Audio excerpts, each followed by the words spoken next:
tay thì lung tung như Nhi. Em chỉ biết qua bên này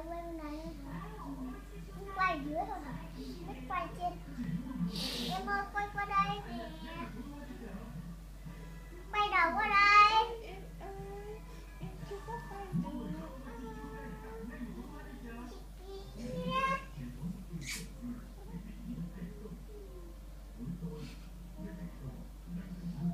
Nó bên mềm.